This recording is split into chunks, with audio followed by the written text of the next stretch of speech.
నగరీపట్నంలోని కాలువల ఆక్రమణలకు అరికట్టాలని డిమాండ్ చేస్తూ CPI party నాయకులు మున్సిపల్ కమిషనర్కు వినతి పత్రం సమర్పించారు. నగరీపట్నంలోని కొమ్ము కాలువతో పాటు ఇతర ప్రధాన కాలువలు ఆక్రమణలకు గురికాకుండా ప్రభుత్వం చర్యలు తీసుకోవాలని సిపిఐ నాయకులు కోరారు. సిపిఐ పట్టణ కార్యదర్శి వెలన్ అధ్యక్షతన జరిగిన కార్యక్రమంలో నియోజకవర్గ కార్యదర్శి కోదండయ్య మాట్లాడుతూ కాలువలు ఆక్రమించడం వల్ల వర్షం వచ్చినప్పుడు నీరు పోయే మార్గం లేక రోడ్డుపైనే ప్రవహిస్తుందని ఆవేదన వ్యక్తం చేశారు. ఎవరైనా తమ దగ్గర ఉన్న డాక్యుమెంట్ల ప్రకారం సొంత స్థలాల్లో నిర్మాణాలు చేసుకోవచ్చని, కానీ ఎటువంటి పత్రాలు లేకుండా ప్రభుత్వ కాలువలకు మరియు పోరంబోకు స్థలాల్లో అక్రమ కట్టడాలు చేపట్టడం సరికాదని స్పష్టం చేశారు. సిపిఐ వినతిపై మున్సిపల్ కమిషనర్ సానుకూలంగా స్పందించారు. ప్రభుత్వ కాలువ పోరంబోకు స్థలాలలో ఎటువంటి నిర్మాణాలు చేపట్టకూడదని, అక్రమ నిర్మాణాలను వెంటనే నిలిపివేస్తామని హామీ ఇచ్చారు.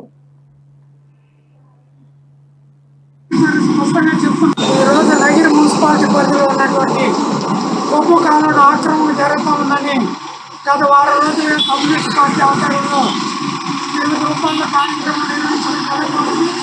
అధికారులకు చెప్తున్నాం, మున్సిపాలిటీ అధికారులకు చెప్పినా కూడా వాళ్ళు ఈరోజు కన్స్ట్రక్షన్ కంటిన్యూ చేస్తున్నారు. కాబట్టి మేము కమ్యూనిస్ట్ పార్టీకి ఒకటే చెప్తున్నాం, వాళ్ళ డాక్యుమెంట్లు వాళ్ళ పత్రాల ప్రకారం వాళ్ళకి ఎంత ఉందో అంత నిర్మించుకుంటే మేమైతే అబ్జెక్షన్ లేదు. కానీ భవిష్యత్తులో ప్రజలు పెరుగుతున్న దృష్ట్యా కాలువలన్నీ కూడా కుదించిపోతే భవిష్యత్తులో నీళ్లు పోవాలన్నా కూడా ఇబ్బంది ఏర్పడుతుందనేది కమ్యూనిస్ట్ పార్టీ ఆవేదన చెందుతున్నాం. కాబట్టి కమిషనర్ గారికి ఈరోజు కూడా వినతి పత్రం ఇవ్వడం జరిగింది. ఈ సందర్భంలోనే మేము కమిషనర్ స్పష్టంగా చెప్తున్నాం, వాళ్ళ పత్రాల్లో ఉండే డాక్యుమెంట్ ప్రకారం వాళ్ళ కన్స్ట్రక్షన్ వాళ్ళ ప్లాట్లు వాళ్ళు వేసుకొని అమ్ముకోవచ్చు. మేము రియల్ ఎస్టేట్లు కానీ ఎవరైనా ఇల్లు నిర్మించుకుంటే కమ్యూనిస్ట్ పార్టీ వ్యతిరేకం కాదు. ప్రభుత్వ భూముల్లో కానీ ఆక్రమించుకుంటే ఖచ్చితంగా మేము అడ్డుకుంటాం. అవసరమైతే దానిపైన పోరాటానికి కూడా కమ్యూనిస్ట్ పార్టీ సిద్ధపడతామని ఈ సందర్భంగా తెలియపరుస్తున్నాం.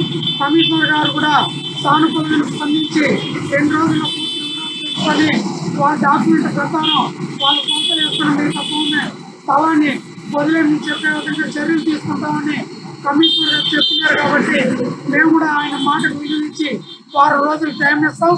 ఆయన కానీ చేయని పక్షంలో భవిష్యత్తులో ఏం చేయాలనేది నగిరిలో ప్రజానీకాన్ని కలుపుకొని పెద్ద ఎత్తున పోరాటాలు కూడా కమ్యూనిస్ట్ పార్టీ సిద్ధంగా ఉంటుందని ఈ సందర్భం అధికారులు కూడా తెలియపరుస్తుంది. ఈరోజు నగిరి మున్సిపాలిటీ పరిధిలో ఉన్నటువంటి కొమ్ము కాలువల ఆక్రమణ జరుగుతూ ఉందని గత వారం రోజులుగా కమ్యూనిస్ట్ పార్టీ ఆధ్వర్యంలో వివిధ రూపాల్లో కార్యక్రమం నిర్వహించడం జరుగుతుంది. అధికారులకు చెప్తున్నాం, మున్సిపాలిటీ అధికారులకు చెప్పినా కూడా వాళ్ళు ఈరోజు కన్స్ట్రక్షన్ కంటిన్యూ చేస్తున్నారు. కాబట్టి మేము కమ్యూనిస్ట్ పార్టీకి ఒకటే చెప్తున్నాం, వాళ్ళ డాక్యుమెంట్